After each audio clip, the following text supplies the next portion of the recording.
الله الرحمن الرحيم وما لكم ألا تأكلوا مما ذكر اسم الله عليه وقد فصل لكم ما حرم عليكم إلا ما اضطررتم إليه وإن كثيرا ليضلون بأهوائهم بغير علم إن ربك هو أعلم بالمعتدين وذروا ظاهر الإثم وباطنه إن الذين يكسبون الإثم سيجزون بما كانوا يقترفون ولا تأكلوا مما لم يذكر اسم الله عليه وإنه لفسق وإن الشياطين ليوحون إلى أوليائهم ليجادلوكم وإن أطعتموهم إنكم لمشركون. دا سورة الأنعام دے او دیکھ کے دا انعام پا حوالہ بانے بہرحال دا اسلام چکم تعلیمات دی تو دا آئے زیادہ تذکرہ دا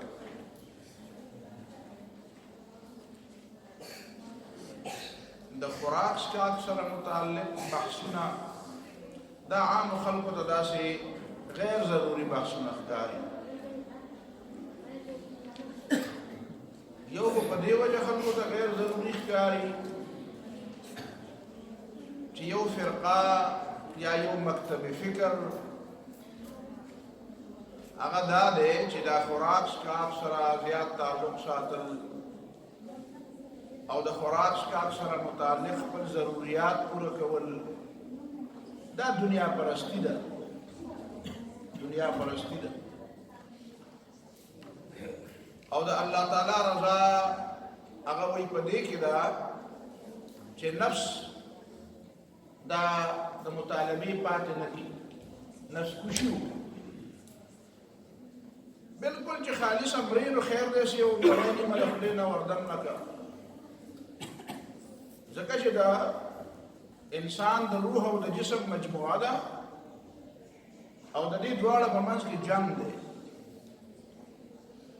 جنگ نو چی تا یو را پر زین دا بل بغالب کی گی و چی دا بل را پر زین دا بل بغالب کی گی دا جدلیاتی فلسفہ دا جدلیاتی فلسفہ دا کارل مارکس فلسفہ جدلیاتی فلسفہ دا اگوی پر دنیا کے مختلف قسمہ قوتون دی یو قوت دا بل قوت سر مقابلہ گئی اور چکم دیر زیاد طاقتوری اور دیر زیاد اصلحی فٹسٹ جو ورطانا ہوئی یاغی اصطلاح دا سروائیول آف دا فٹسٹ چکم دا طول دیر زیاد اصلح اور دیر زیاد بقا قابلی اصلح للبقائی و دا اغی بقا نو دا یو قوت بل قوت را پرزی چکم غالب شنو آغا بیا سروائیول کئی آغا بیا بقا کئی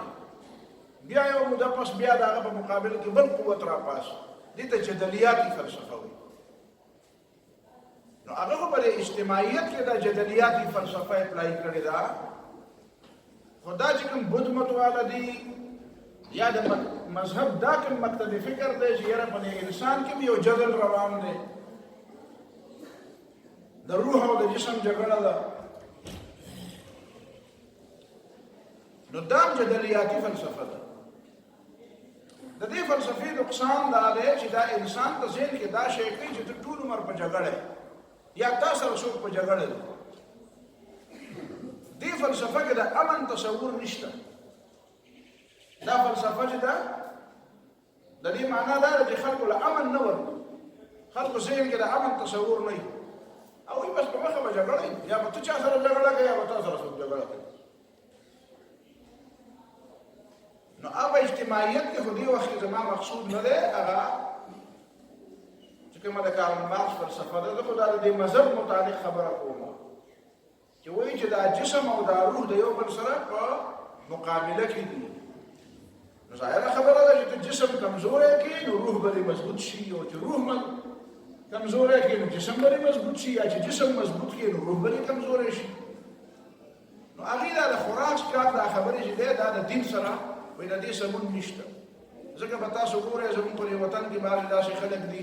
یاره جي فلانکي باباجي دی هغه غوښه نه خوري، فلانکي باباجي دی هغه غوړي نه خوري، فلانکي باباجي دی چې زه چرګ نه خورم. چرګ زه هم نه خورم، دا چې کوم دا چې نه چرګ دی او دا نه چرګه ده او نه بانګي دی دغه زه هم نه خورم. دا په دې دغه کې چې دا 40 ورځو کې چې کمال ته رسي ګوره په 40 ورځو کې کمال ته رسي نو دا څه شی دا چرګه یې که بانګي زه دا نه خورم. ما دا راته ثابتوي دا چرګه ده که بانګي دی. نو دا نه چرګه ده او نه بانګي دی، دا چکن دی. دا چکن پکې دا پکې مخنث دی. مطلب دا دی چې دا د دې وجې نه خورم چې دا یې نه تقوا خلاف دی. د دې وجې نه خورم چې دا ماته مزاج نه مني. حرام ورته نه وایم، اصل نه چې ته وایې چې حرام ورته نه وایم، خو زما مزاج نه مني. دا خوی مې نه دی په چرګ هغې ته وایي چې ته حلالۍ نو سم تغېږي د عمل کې په سر راغستی او دا خو به داسې شي چې بیا به دا انسان هم داسې چې بس دې پټ چې څوک پرې راځي نو بس به ته حلالوم دی دی به وایي چې ښه ده به ټک به نه کوي دی به چا خلاف بیا راپاشي. نو د دې دا مطلب هم دا دی چې څه شی خورې هغه په تا اثر دی. خو دا چې ته وایې دا تقوا خلاف دی نو د تقوا خلاف نشته. خوراک د تقوا دا اړو تقوا دا نه چې دا په خوراک ماتېږي. دغه تقوا د کوم مطلب دپاره ده؟ د دې به څه ضروري چې دا به په خوراک ماته شي؟ تقوا خو دې ته وایي د دشمن زنځیرونه او بیړۍ او پانسۍ دا یې ماته نه کړي. تقوا خو دغه ده. قرآن ډېر اهمیت ورکړی دی. دې کې تاسو ګورئ ټول د خوراک معاملات څاروي، فصلونه، علالې، ذبحې د دې متعلق بحثونه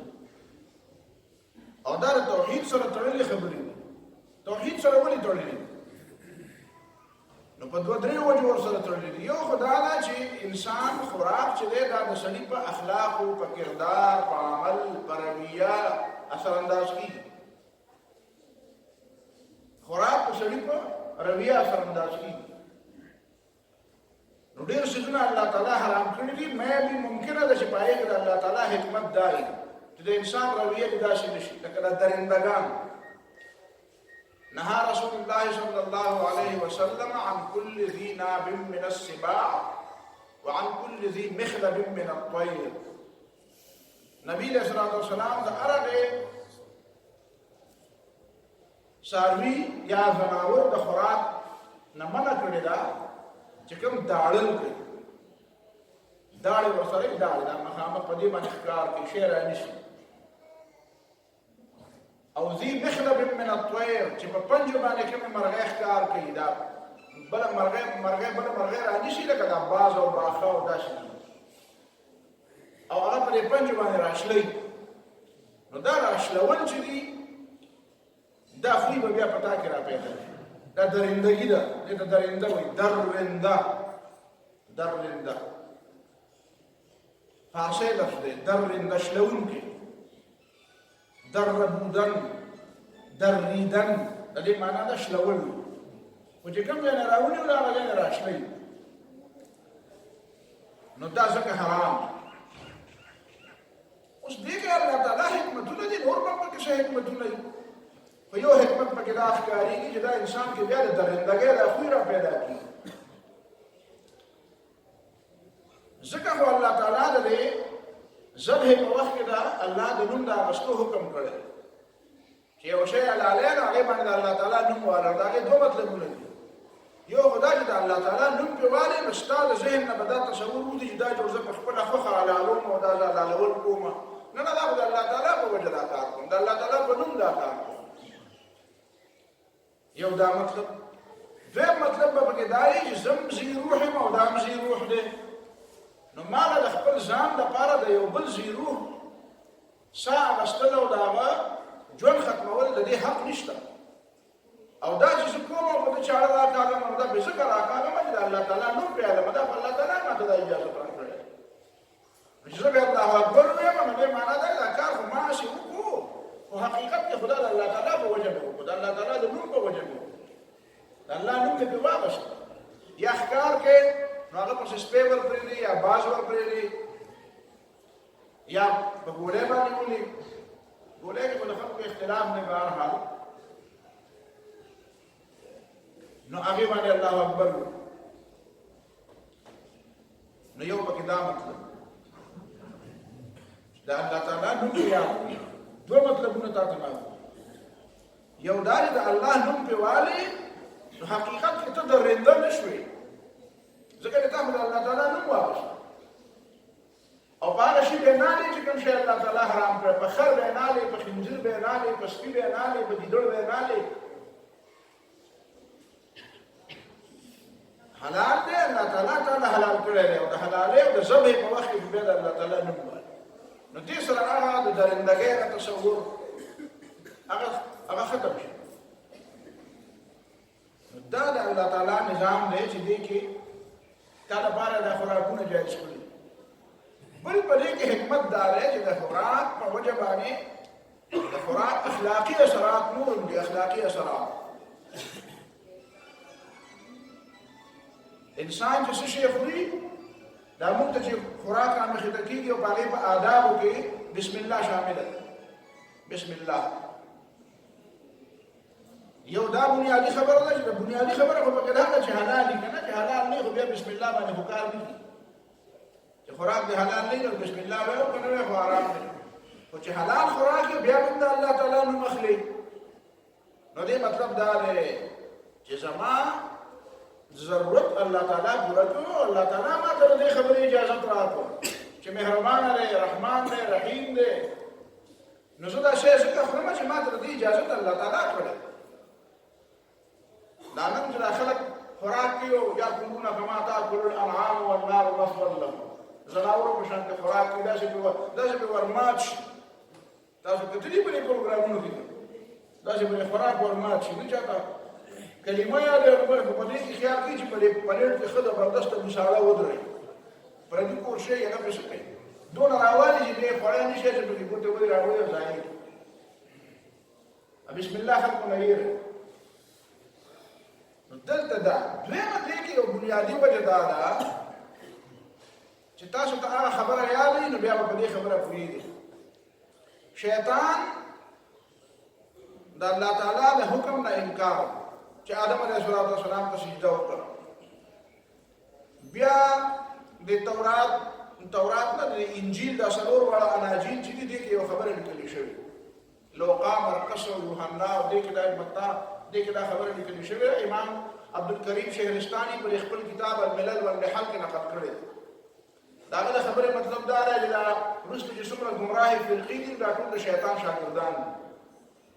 د انسانانو کې دا څومره ګمراه فرقې دي دا ټول د شیطان شاګردان دي. نو شیطان د الله تعالی نه اووه اته سوالونه کړي وو. نو یو سوال په هغې کې دا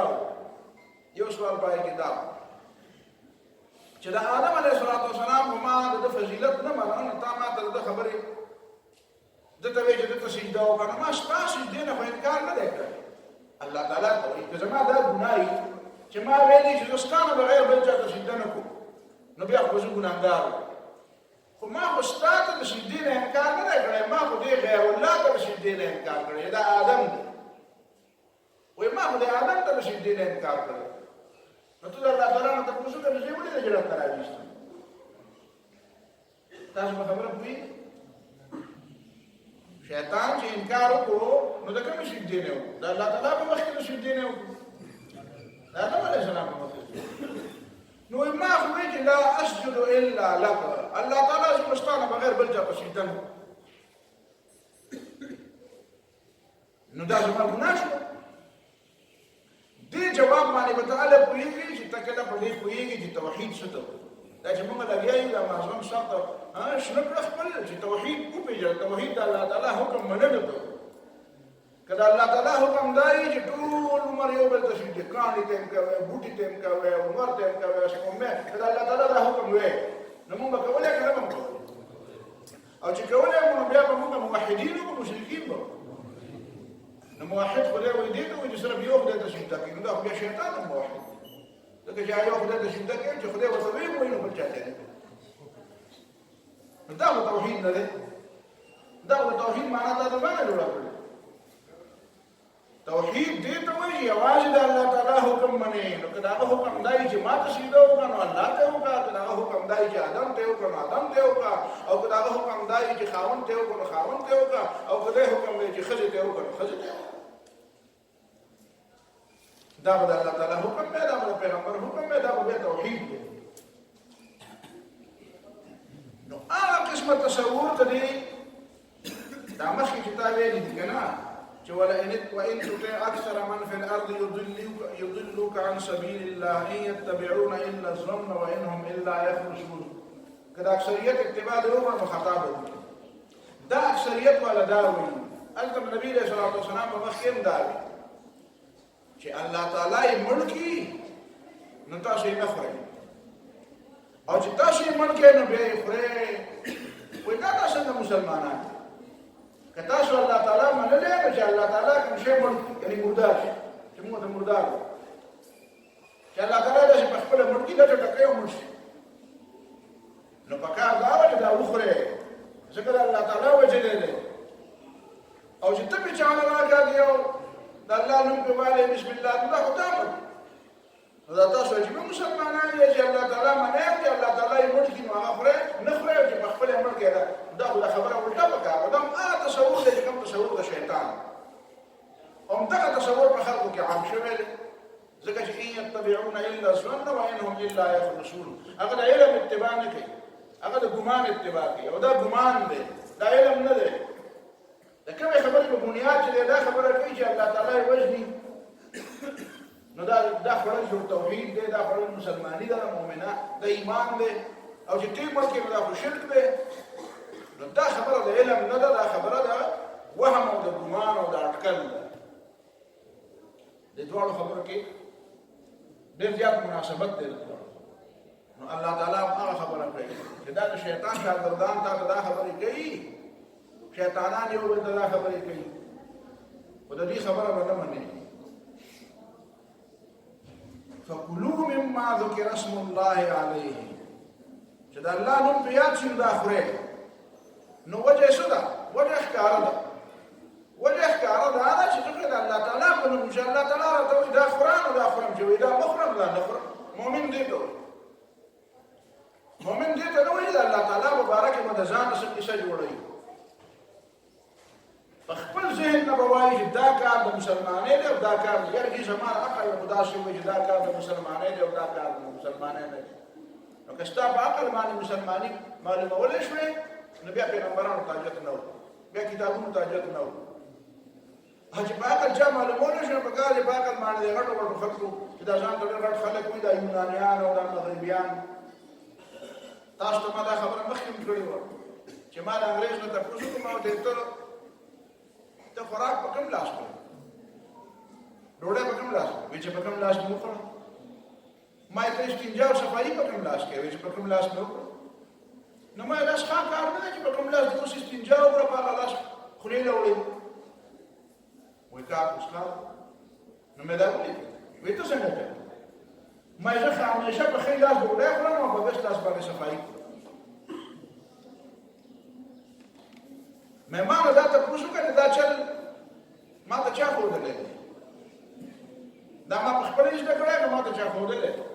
که دا په عقل یې زده کړی خو دا په تاسو ته اوسه پورې خلکو ته ښودلی وي چېرته یو امریکني خلکو ته دا ویلي چې د خوراک لپاره ځان له لاس استعمالوي او د استنجا لپاره ځان له لاس استعمالوي اوسه پورې خو چا امریکانیانو برطانیې والا جرمنیانو فرانسیسیانو هېڅ چا نه دي ویلي اوسه پورې په کتاب کې نشته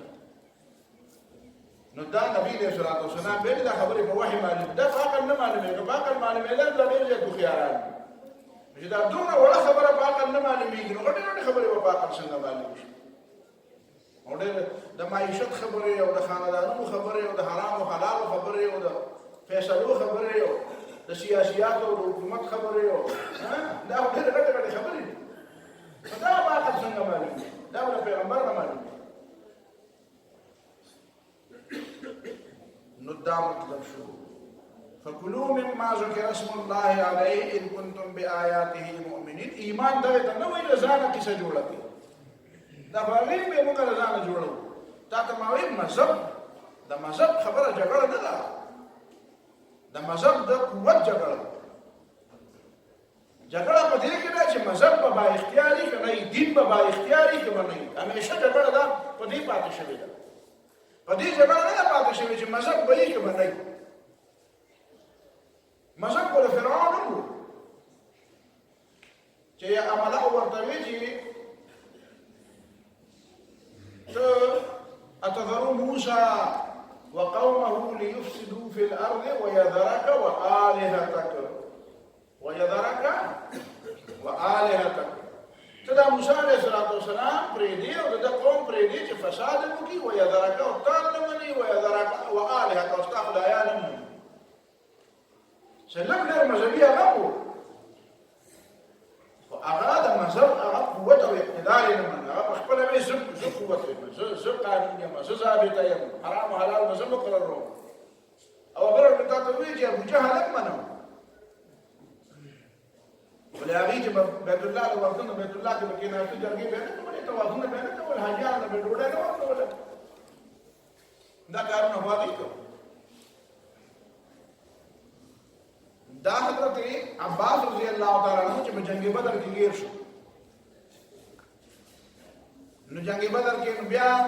هلته په مدینه منوره کې مناسو بحثونه به کېده. امام ابن جوزي دا خبره لیکلې.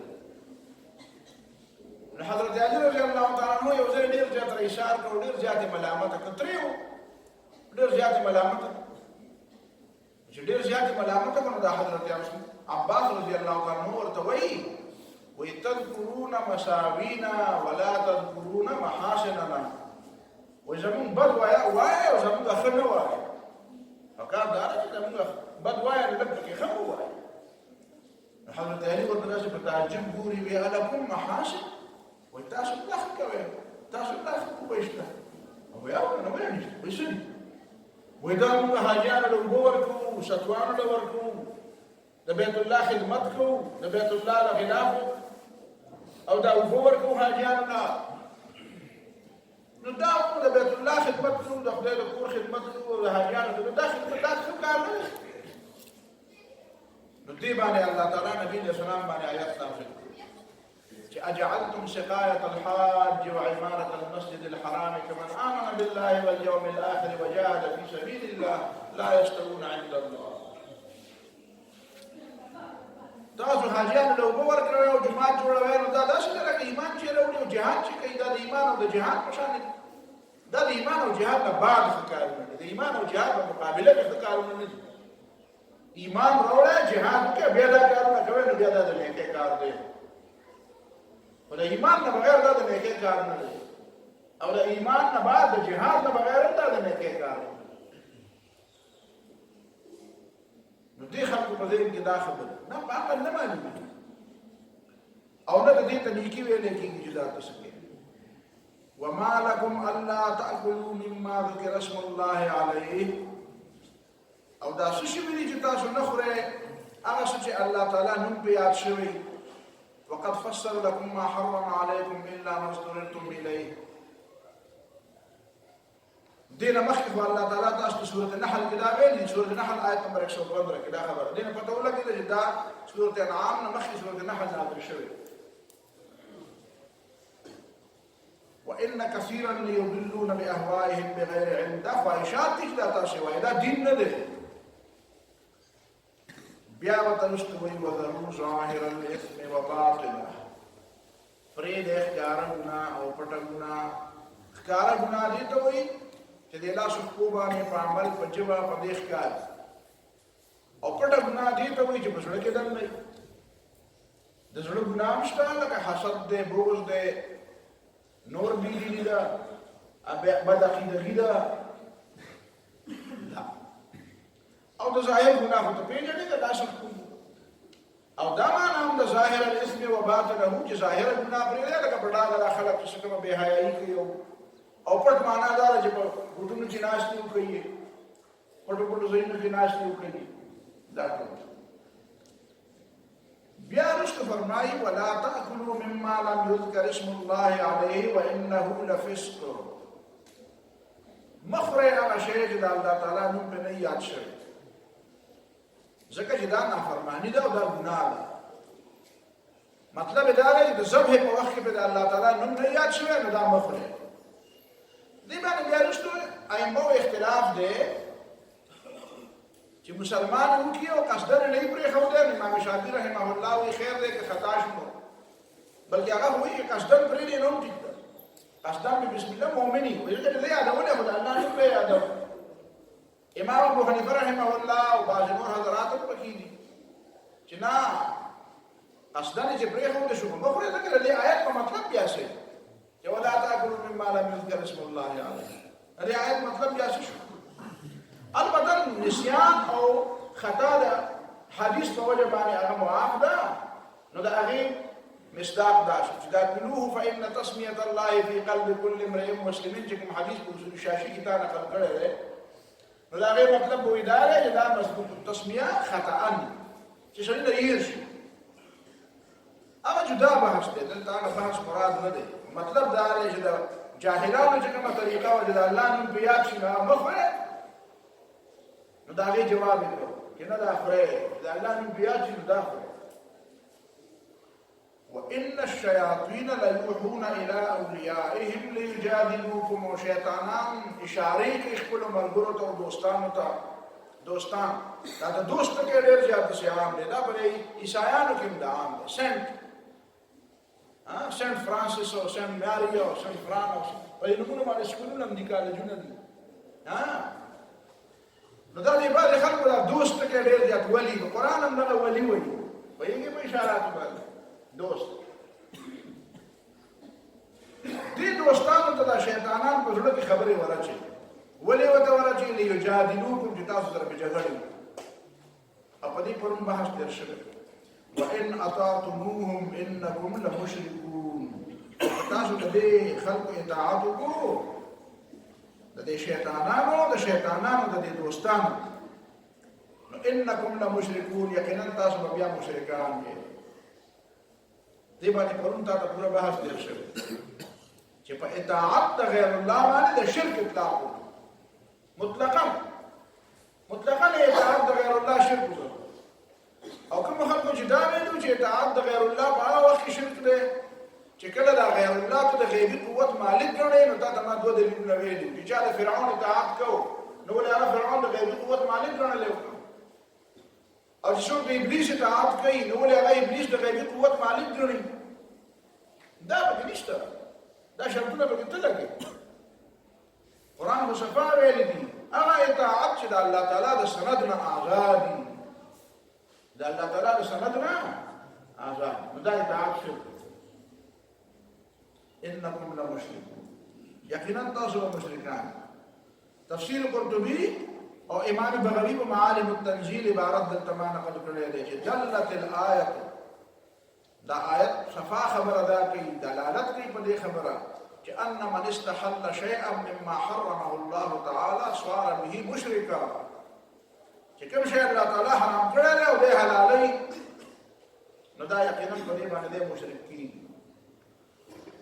بیا دا ویلو تفصیل کړی دی چې چېرته عقیده داسې نه وي خو وایي چې څه کوو که منو به د هغې نه بغیر کار نه کېږي او دا آیه بایه شایې کوي نو اصل شی خو عقیده ده اخو تا بخاري ویلې ده که نه به وایي چې کفر دون کفر او فسق دون فسق او ظلم دون ظلم یو هغه کفر دی چې په هغې باندې سړی د ملت اسلامیه نه بار ته وځي او یو هغه کفر دی چې اطلاق به د کفر تغلیظا کېږي خو د ملت اسلامیه نه به سړی نه وځي نو هغې دواړو کې فرق شته او که ته دا فرق نه کوې نو بیا خو به ته یا خوارج یو یا به معتزله یې څه بلا ویلو هغه فرق خو به کوې خامخا ځکه چې خو د احادیثو هم ثابت دی او د آیاتونو وان طائفتان من المؤمنین اقتتلوا بیا به د دې جواب څه کوې وان طائفتان من المؤمنین اقتتلوا که دوه مؤمنان د یو بل سره جنګ کوي او حدیث کې صفا راغلی دی چې سباب المسلم فسوق وقتاله کفر مسلمان ته بدر دی ویل او کنځل کول دا نافرمانی ده او جنګ کول ورسره څه دی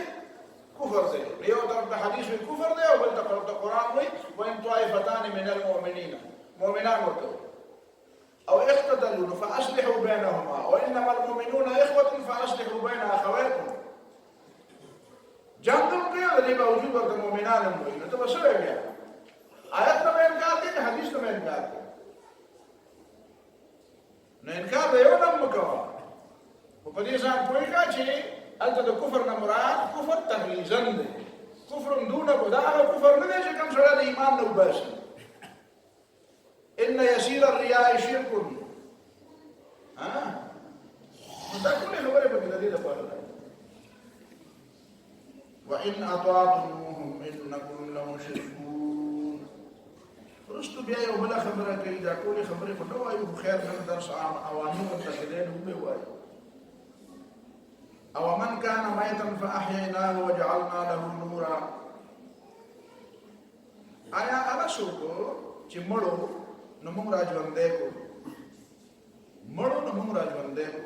وجعلنا له نورا او دله موږ مقرر کړی او رڼا یمشي به فی الناس، د خلکو په منځ کې د هغه رڼا سره روان دی. کمن دا د هغه چا په شان دی مثله فی الظلمات، چې هغه حالت دا دی چې په تیارو کې دی او لیس بخارج منها، د هغې نه راوتونکی نه دی. دا څوک یادوي؟ نو دا خو عام مؤمنان یادوي چې دا مؤمنان مخکې مؤمنان نه وو، دا صحابه کرام چې ټول نو دا خو اول نه خو پیدایشي مؤمنان خو نه وو، که نه داسې پیدایشي مؤمن خو په فطرت خو ټول پیدا دی، خو مطلب یې دا دی چې بیا ورو ورو ایمان یې راوړو. خو خلقو دا ویلي دي چې دې نه مراد حضرت حمزه رضی الله تعالی عنه، حضرت حمزه رضی الله تعالی داسې وشو چې ابو جهل ولګېدو د نبي علیه الصلاة والسلام باندې ګندګي ور واچوه. دا هغه ورځ وې چې حضرت حمزه رضی الله تعالی عنه لا مؤمن نه و، ایمان نه و. نبی علیه الصلاة والسلام مبارک حضرت حمزه رضی الله تعالی عنه ته پته ولګېده چې زما په وراره باندې خو دې ابو جهل ګندګي ور اچولې ده، دا لرې پرې ور اچولې. نو هغه ورغی او تورې را واغېسته او ورغی او ابو جهل یې راایسار او راوایي چې واپس مکه او په دې سینه ورته کېناسته. اخر ته وراره بدل خو بیا پسته کړه چې په دې سینه ورته کېناسته. نو ابو جهل ورته وایي چې عجیبه خبره دا ده چې دغه وراره چې د کومو بوتانو بد وایي او په موږ په ګډې وډې وایي، نو هغه ته هم د هغه منظرتیا کوي او موږ او دې زموږ خدایانو ته چې شته، ما خدایان هم دي او ستا هم دي او زموږ خدایانو ته په شري د ګډې وډې وایي، نو ما خو په دې وجه دا کار. نو دا حضرت حمزه رضی الله تعالی عنه ورته وایي چې ومن اسفه منکم، ستاسو نه غټ بېوقوفه نور کوم دي؟ د پیغمبر علیه السلام رښتیا نو هغه وایي ستاره دې خبرې خو دا مطلب ته جوړ ملګری وایي، که ملګری وم او که نه مه خو نن نه پسې ملګری کلمه وایي. بېوقوفه خو تاسو یې چې د کاڼو بندګي کوئ او دې نه خدایان جوړ کړي. نو دا حضرت حمزه رضی الله تعالی یا د ده په شان نور مسلمانان چې څوک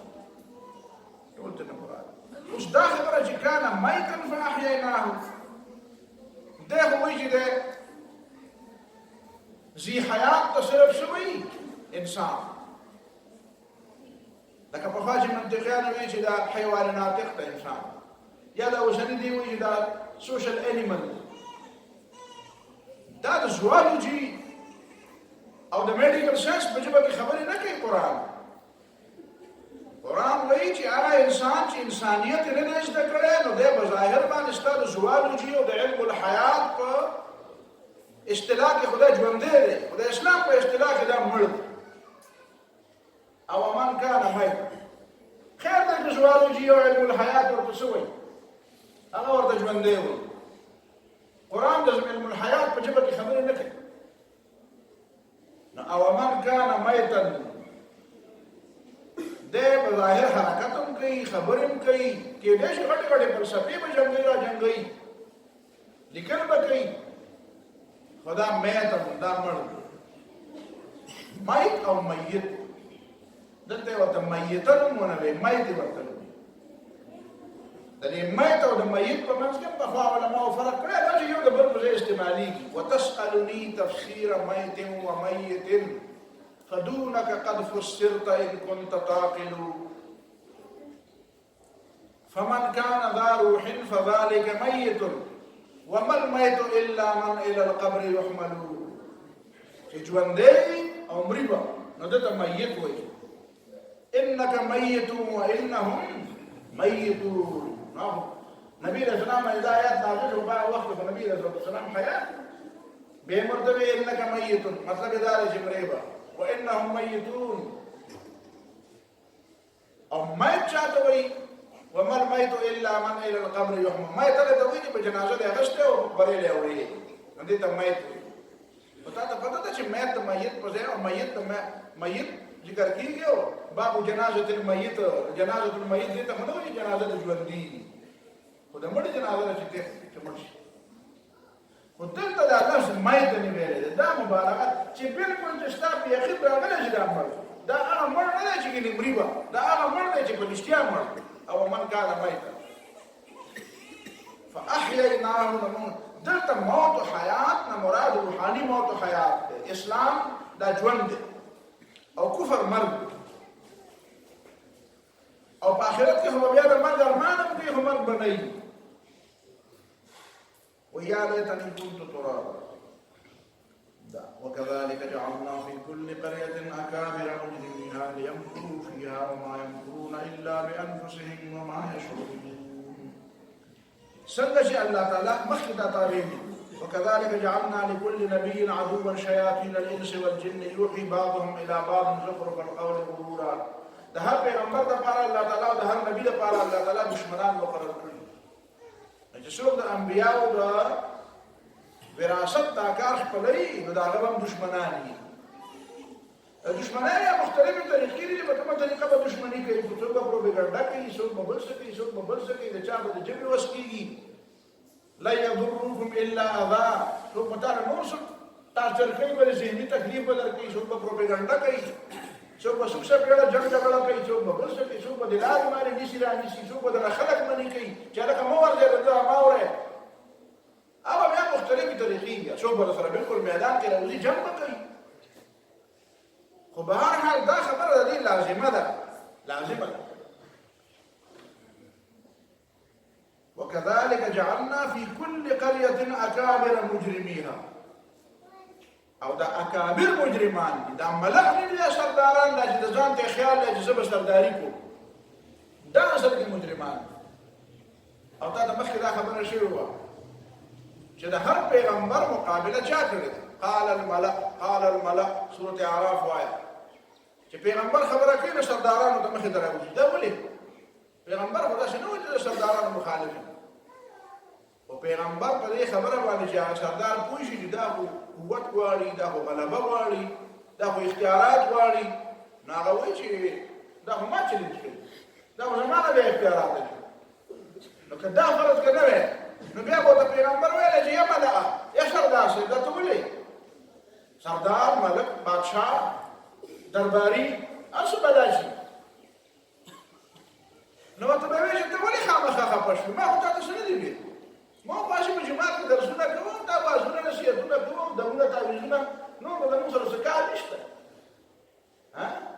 جماعت ما ته پرېږده دا بار دنیا مې ټوله تا ته پرېښې نو بیا به هغه ویلی چې لکه بیا خو دا خبره ټیک ده خپله خو ملک خو نه قلارېږم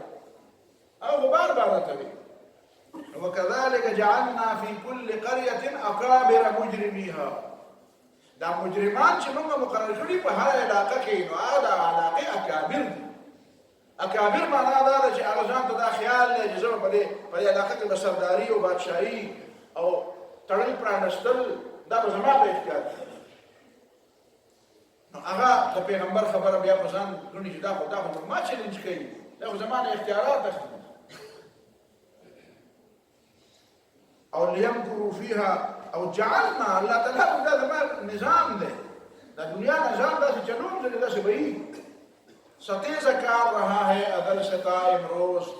چراغ مصطفی سے شرار بولہبی دا با دا اول ناخرہ پورے دا شئی روانی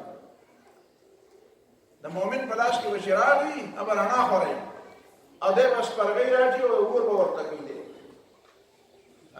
شرار بولہبی جسر اس پرگئی جس کے وٹی دیو سر بسری دیو سر بسری خلق پسیزی دا خلق جامی پسیزی ليمكروا فيها وما يمكرون الا بانفسهم وما يشعرون ګور دا سرداران دي او قران ورته وما يشعرون دا نه پويږي د پوهه ستو د پوهه چالاکه ته پرون نه ته دا اکبر الہ شعر وی دا اکبر الہ وایي دا لفظاً وایي څنګه چې مې راته ویلي چې اقبال لفظاً وایي اکبر الہ آبادي دا په دې ډېر دا څومره طنز کې یعنی ګوره کې علامه اقبال چې کوم شی په انتهایی سنجیدګۍ سره کوم رد په مغربي تهذیب کړی نو اکبر الہ آبادي په طنز کې همدغه شرم په طنز کې دا رد په مغربي تهذیب کړی دی هغه په طنزیه انداز کې ظریفانه انداز کې مولانا سید سلیمان ندوی په هندوستان کې یو څو خطبې ورکړې وې هم په دې موضوع ورکړې وې اکبر کا ظریفانه کلام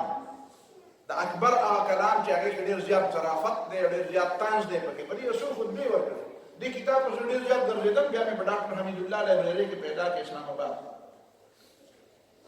نو دا ډېر اهم کتاب پای کې هغه خطبې دي چې اکبر الہ آبادي په دې موضوع باندې دی سید سلیمان ندوی ورکړي دا ډېر اهمیت دی هغه د دین خبره ډېره او داسې دي انګریزانو هغه د دې زمانې د خپل زمانې د خلکو چې دا د مذهب په نوم باندې کوم خلک د انګریزانو نه مرعوب دي د هغې تذکره هم ډېره زیاته په بهترینه طریقه کوي په دې جدید تهذیب باندې په دې سکول او کالج باندې یو زبردست رد کوي هغه شیخ سعدي چې ویلي وو که نه شیخ سعدي هغه شعر گله خوشبوی در حمام روزه رسید از دست محبوبه بدستم بدو گفتم که مشکی یا عبیری که از بوی دلاویزه تو مستم بگفتا من گله ناچیز بودم ولیکن مدتی با گل نشستم جمال هم نشی در من اثر کرد وگرنه من هما خاکم که هستم پا دی پس دی تضمین کرده نو دی پس وی یکیزی علم در اسکول روزه فتاد از جانبی پبلک بدستم بدو گفتم که کفری یا بلایی وی د سکول استاد مې مخې له راغی ما ورته ویل چې کفر یې که څه بله بلایی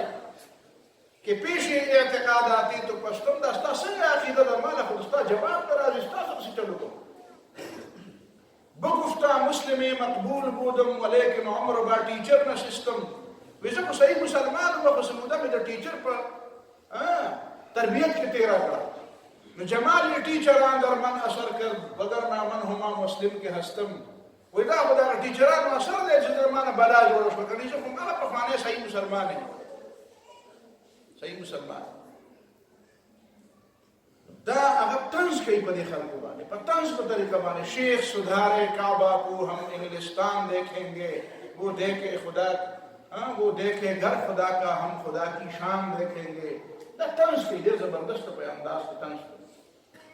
نو هغه اکبر الہ آبادي ویلي کہ علوم دنیاوی کے بحر میں غوطے لگانے سے زبان تو صاف ہو جاتی ہے دل طاہر نہیں ہوتا وی دنیا کې دنیاوی علوم د زده دین د زده نه کړو نو جمع خو ډېره زیاته شوه چاله دا ټرمینل هغه یو فلاسفر او فلانکي فلسفه دا ده د فلانکي دا ده د فلانکي شی دا خو وی خو پته ولګېده چې د زړه نه نه د زړه نه څوک وایي نو هغه پته لګي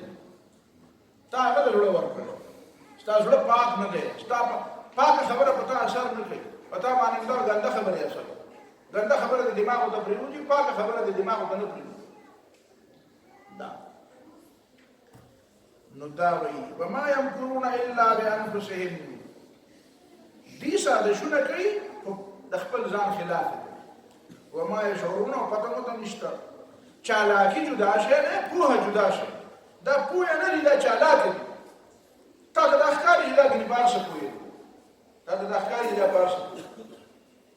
دې دوالو کې فرق ځکه هو قران مجید رسول انبیاء او ته کوم علم ورکړل هغه ته العلم ویل دي یا ورته تعویل الاحاديث ویل دي